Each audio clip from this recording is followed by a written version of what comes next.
તો ચલો ફ્રેન્ડ, આજે આપણે બનાવીશું ભાખરી પીઝા. ભાખરી પીઝા બનાવવા કેપ્સિકમ, મરચું, કોબીજ, ગાજર, કાકડી, ડુંગળી અને ટામેટાં લીધા.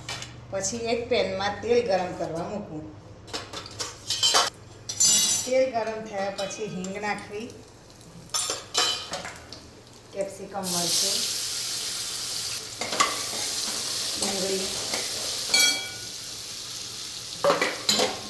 ગાજર, કાકડી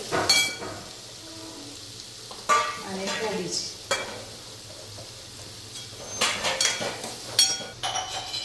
પછી આમાં હળદર નાખવું,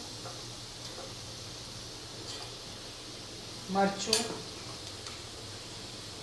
મીઠું. આ કચરું ચડવા દેવું 10 મિનિટ સુધી. આ રીતે કચરો બધો મસાલો ચડી જાય પછી ટામેટાં એડ કરવા. હવે આ રીતે ભાખરી બનાવી, ઉપર થોડું શેઝવાન સોસ, ટામેટા કેચઅપ એડ કરી આના ઉપર મસાલો એડ કરો.